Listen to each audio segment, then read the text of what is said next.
이것은 전형적이고 명백한 쿠데타였습니다. 서찰 한 장을 읽어보려면 내밀었는데 김종서가 그걸 달빛에 비추는 순간 이건 사람이라 할 수 있냐? 살려줄 듯한 액션을 취했어요. 그런데 세조만 한 일이 있습니다.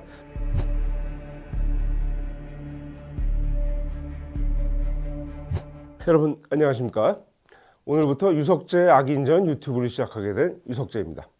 이 첫 번째 인물은요, 요즘에 역대 흥행 1위에 올랐죠. 한국 영화 중에서 왕과 사는 남자에서 한 번도 등장은 안 합니다. 하지만 악인의 끝판왕으로 불리는 인물이 있죠. 바로 조선 7대 임금 세조입니다. 1954년 부산에서 굉장히 용두산에서 큰 화재가 벌어졌습니다. 여러분, 판잣집이 거의 300동이 불탔습니다. 그런데 문제는 부산 구강원 창고로 불이 옮겨 붙어가지고 다 탔는데 거기 부산으로 피난을 했던 조선왕조의 궁중유물 4,000점이 있었습니다. 4,000점 중 3,500점이 화재로 사라졌어요. 그 중에는 임금의 초상화인 어진도 있었습니다.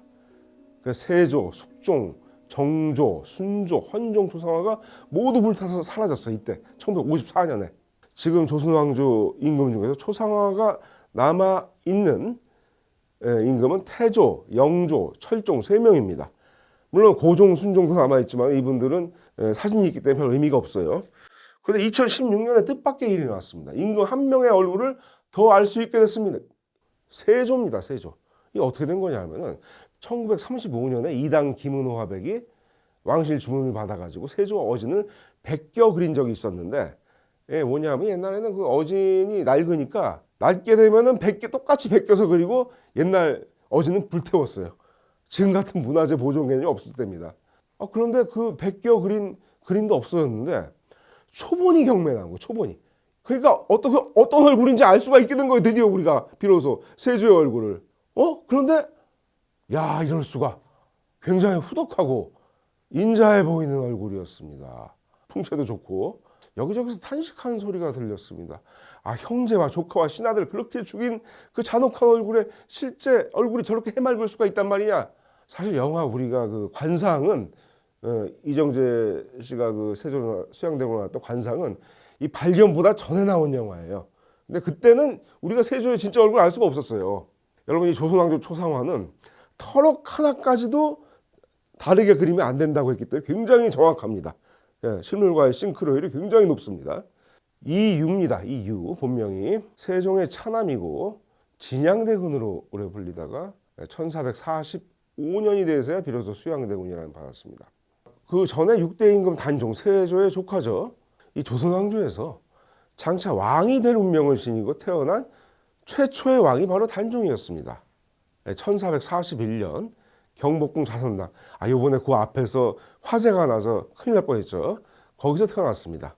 그 이전 왕들은 태어날 때 아버지가 왕이 아니었거나 그리고 아버지가 세자가 아니었어요. 5대 문종도. 그런데 단종은 훗날 문종이 되는 세자와 현덕왕후. 사실 세자빈 때 죽었습니다. 단종을 낳고 나서 바로 죽었습니다. 그래서 나중에 추존이 되죠. 적장자의 아들. 그러니까 적장손이라고 해야겠죠. 굉장히 이런 경우가 조선왕조에서 드뭅니다. 세손 거치고 세자를 거치고 그리고 나서 왕이 된 경우가 조선왕조에서 의외로 그렇게 많지가 않았어요. 순탄하게 왕위가 이어진 경우가 오히려 드물었기 때문에 그렇습니다. 원손, 세손, 세자 단계를 모두 거쳐서 왕이 된 경우는 조선의 단종뿐이었습니다. 명분을 중시했던 조선에서 만약 이런 군주를 몰아내려고 하면은 굉장히 폭력적이고 무리한 정변을 저질 수밖에 없었던 겁니다. 그게 바로 수양대군 세조가 일으킨 계유정난이었습니다. 별난이 일어난 것도 아니고 그다음 자연재해가 일어난 것도 아니고 세종대왕이 승하하고 나서 왕실의 어른들만 없었어요. 그거 말고는 별 문제가 없었는데 수양대군이 쿠데타를 일으킨 거죠. 세종 때부터 이 어린 단종을 보위하라 그렇게 명을 내렸던 황보인과 김종서 같은 대신들을 그냥 무력으로 다 살해하고 그것이 바로 계유정난이었던 겁니다. 어린 조카를 내쫓고 왕위에 오른 사람이 한국사에서 세조만 있었던 건 아닙니다. 이 고대사에 보면 고구려의 봉상왕이나 백제의 진사왕도 있었어요. 그런데 세조가 유독 악인으로 기억되는 건 다른 이유 때문이었습니다. 권력을 탈취하고 정적을 숙청하는 과정에서 누구보다 잔혹했습니다. 1980년대는요. 완전히 다른 평가의 목소리가 들리게 됐습니다. 불안정한 전국을 바로잡고 나라를 반석 위에 세운 사람이 세조다. 희생이 좀 있었다더라도 징징거리지 마라. 단종은 불쌍하지만 세조는 위대한 임금이다. 이런 역사관을 가지게 된 것은 시대 상황과도 관련이 있었습니다. 뭐냐면은 12.12 쿠데타로 정권을 장악한 전두환 대통령이 그 세조에게서 보였을 것이기 때문에 세조를 정당화하면 오공이 정당화되는 그런 효과가 있었게 되는 것이죠. 그때 사극이 조선왕조 500년 설중매였는데요. 사람들이 좀 기억하는 게 이때 한명회를 아주 꾀재재한 인상의 그 배우 정진 씨가 맡아가지고 사람들이 많이 기억합니다. 근데 이런 역사 해석의 전통이 의외로 끈질깁니다. 2011년 한 종편 드라마 인수대비에서도 수양대군이 올바른 인물로 그려졌습니다.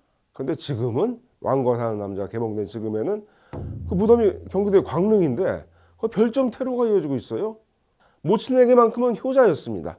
모친이 누굽니까? 세종왕비 소헌왕후. 그런데 세종보다 일찍 세상을 떠났어요. 세상을 떠난 그 장소가 수양대군의 사저였습니다. 그때 슬픔에 잠긴 수양대군이 어머니의 명복을 빌기 위해서 석가모니의 일대기와 주 설법을 기록한 책이 석보상전입니다. 이걸 썼어요. 모친이 세상을 떠난 직전에 반포된 훈민정음이라는 세 글자로 썼습니다. 대단한 일이에요, 사실은. 한글의 역사에서. 그걸 또 세종대왕이 봤어요. 아버지 세종대왕이 보고 구절마다 그에 대한 찬가를 기록했어요. 역시 훈민정음으로. 이 책이 월인천강지곡입니다. 달이 1000개의 강에 그림자를 남긴다는 노래죠. 그러니까 월인천강지곡 이렇게 읽으면 안 됩니다. 월인천강지곡입니다. 여기서 우리는 두 가지를 알 수가 있죠. 이유는 그러니까 수양대군은 한글 발전에 대단히 큰 공을 세웠어요. 또 하나는 소헌왕후가 좀 더 오래 살아서 대왕 대비로 있었다면 단종 때 수양대군 자기 어머니 살아있는데 어떻게 쿠데타를 일으키고 형제들을 죽입니까? 절대 그런 고륙상정을 버리지 못했을 겁니다. 오히려 자기 엄마가 일찍 돌아가셔서 좀 비뚤어졌을 거라는 얘기도 있는데 저는 그렇게 봅니다.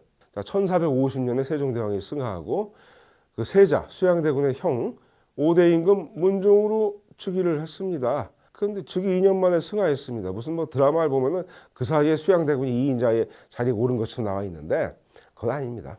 문종은 정통성과 능력을 모두 갖춘 군주였습니다. 세종 만년 5년 동안 대리청정을 맡았기 때문에 사실상 문종의 치세를 7년으로 보기도 합니다. 그래서 일찍 세상을 뜨지 않았더라면 세종 못지않은 성군이 됐을 거다. 이런 평가가 많습니다. 그러니까 수양대군 여러 차례 자잘하게 국법을 하겠다는 상소가 올라왔을 때도 그는 충직한 사람이다. 딴 마음이 없는 사람이다. 라고 보호했습니다. 적어도 문종이 살아있을 때 자기 형이 살아있을 때는 임금의 권위에 도정할 수가 없었어요. 그런데 문종이 죽고 7대 임금 단종이 즉위한 다음에 1453년 10월에 수양대군은 정적인 김종서, 황보인 등 대신들과 혈육인 안평대군을 동시에 제거하는 정변을 일으켰습니다. 이것이 바로 계유정난이었습니다. 한명회가 살생부를 작성을 합니다. 살생부란 말이 이때 나온 말입니다. 그러니까 좌의정 김종서, 영의정 황보인 등을 집으로 찾아가거나 입궁하는 사람들을 칼로 베거나 철퇴로 때려 죽였습니다. 그 방법이 굉장히 비겁하고 사악했습니다. 김종서 집을 밤중에 수양대군 찾아가서 아주 구차하게 이유를 댑니다. 관모불이 떨어졌으니 관모를 좀 빌려달라 하고 서찰 한 장을 읽어보라며 내밀었는데 김종서가 그걸 달빛에 비추는 순간 부하가 철퇴를 내리쳤습니다. 막아선 아들도 칼로 찔렀습니다. 근데 그러고도 김종서가 죽지 않았어요. 그걸 또 알고는 또 찾아내서 칼로 뱄습니다. 그게 이제 지금의 서대문 밖 농업박물관 자리에 있었다고 합니다. 할아버지 태종은 사병을 금지했는데 이걸 또 몰래 키웠습니다. 반대파 사륙과 동시에 미리 준비한 사병으로 경복궁을 장악했습니다. 친동생 안평대군은 강화도로 유배를 보냈다가 사역을 내려서 죽였습니다. 목숨을 잃은 사람이 100여 명이었습니다. 그러고 나서 수양대군 자신은 영의정 부사, 이도판서, 병조판서, 내외 병마도통사 같은 여러 요직을 겸직했습니다. 이 마치 5.16 이후의 상황 같았습니다. 5.16 이후에 장도영 육군참모총장이 육참총장도 하고 내각 수반도 하고 국방부 장관도 하고 혼자 다 했습니다. 이것은 전형적이고 명백한 쿠데타였습니다. 없는 명분도 만들어야 했죠. 김종서와 황보인 등이 안평대군을 새 임금으로 옹립하려는 반역을 계획했다. 이걸 누가 믿겠느냐고 오공때나 올렸죠. 이건 가짜 뉴스였습니다. 개유정단 불과 2년 뒤인 1455년에 마침내 수양대군 왕위를 물려받는 형식으로 찬탈했어요. 지속적으로 양위를 압박한 결과였죠. 1456년에 단종 복위운동이 발각돼서 성산문, 박팽년 등 사육신을 비롯한 신하들이 혹독한 고문 끝에 처형됐습니다. 자, 이 혹독한 고문, 정말 혹독한 고문이었지만은 이 혹독한 고문은 세조만 하는 게 아니다라고 말할 수도 있을 겁니다. 그런데 세조만 한 일이 있습니다. 세조실록 1456년 9월 7일조에는 죽은 충신들의 아내와 딸을 공신들의 집에 환학, 정인지, 한명의, 홍윤성 같은 공신들의 집에 노비나 첩으로 분배를 한 겁니다. 그 명단이 굉장히 길고 정밀하며 집요합니다. 성산문의 아내, 딸, 이승로의 누이는 박종우에게 주고 박팽년의 아내, 김승규의 아내, 딸, 첩의 딸은 정인지에게 주고 예전에 한 언론사 선배가 이걸 사람이라 할 수 있냐? 이렇게 일갈을 했습니다. 사육신 사건을 빌미로 세조는 1457년 6월에 상황 단종을 노산군으로 강등해서 강원도 영월로 유배 보냅니다. 살려줄 듯한 액션을 취했어요. 음식과 옷을 후하게 봉공해 목숨을 보존해 나라의 민심을 안정시키도록 하라고 했지만 불과 넉 달 만에 단종을 죽입니다. 세조실록은 가증스럽게도 노산군이 스스로 목을 매 죽었다 이렇게 적었습니다. 진실을 은폐한 거라고 봐야죠. 왜냐하면 선조실록은 그 신하 기대승이 이런 말합니다.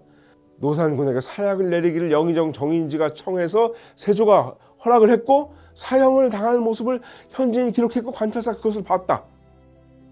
노산군이 끝까지 사약을 받기를 거부하자 노비를 시켜서 강제로 목을 졸랐다는 기록도 있습니다. 이걸 영화 왕사남에 좀 다르게 해석을 해가지고 단종의 시신을 수습한 어몽도가 고통을 줄여주기 위해서 단종의 명을 받들고 그렇게 한 걸로 나오는데 어몽도는 그런 사람은 그런 캐릭터가 아닙니다. 영화에서 그렇게 나오는 것이고 세조가 친동생인 금성대군에게 사약을 보내 죽인 것도 이 무렵이었는데 단종 복위 거사를 하려고 했다는 이유였는데 영화는 그렇게 실제로 거사를 한 걸로 나오지만은 조작됐을 가능성도 있습니다. 그래도 세조는 한때 임금으로서는 아버지 세종의 버금가는 치적을 쌓았다는 평도 있었어요. 성문법인 경국대전 편찬을 시작했고 재상의 권한을 축소하고 육조 직계제를 통해 왕권을 강화했다. 전국적 임금 조사에 성공했고 종묘 제례학을 확립했으며 금속활자와 활판 일패세수를 발전시켰다. 또 훈민정음의 본격적인 보급, 물론 업적도 있습니다. 그러나 강압적인 철권 통치였습니다. 기본적으로 새로운 인재가 등용될 통로도 적었습니다. 왜? 공신들, 자기를 옹립한 공신들한테 다 자리 나눠줬으니까. 정통성에서 취약한 정권을 유지하려다 보니까 공신 세력이 지나치게 비대해졌습니다. 이들이 온갖 부패를 남발했고 세력화된 결과 훗날 사화의 한 원인이 됐습니다. 연산군 때 무오사화의 직접적인 원인은 세조의 찬탈을 비판한 김종직이 쓴 조의제문을 실록의 사초에 실었다는 것 때문에 직접적인 이유가 됩니다. 사육신 등 반대파가 상당 수가 어디 속했습니까? 집현전, 국왕자문기관이자 학술기관인 집현전 아예 폐지해버렸습니다. 신분제로는 양인이 줄어들고 노비가 폭증하도록 하는 실책을 했습니다. 그럼 세수를 거둘 수가 없잖아요. 군사적으로는 군역의 부담을 늘려서 군인층 붕괴를 가져온 데다 군사 편제에서 활쏘기를 지나치게 중지해서 백병전에 취약해지는 결과를 낳았다고 합니다. 세종의 버금가는 치적 이것도 과장된 걸로 보입니다. 억지로 왕권을 강화하려 했지만 그것조차 결과적으로 실패했다는 평가가 온당할 것입니다. 사실 세조에 대한 역사의 평가는 우리는 20세기 사람들은 이광수의 소설 단종해사로 많이 알고 있는데 이보다도 훨씬 이전에 사실상 종결됐다고 봐야 됩니다. 조선왕조 때 17세기예요. 1698년 숙종 24년에 노산군을 단종으로 추론했습니다.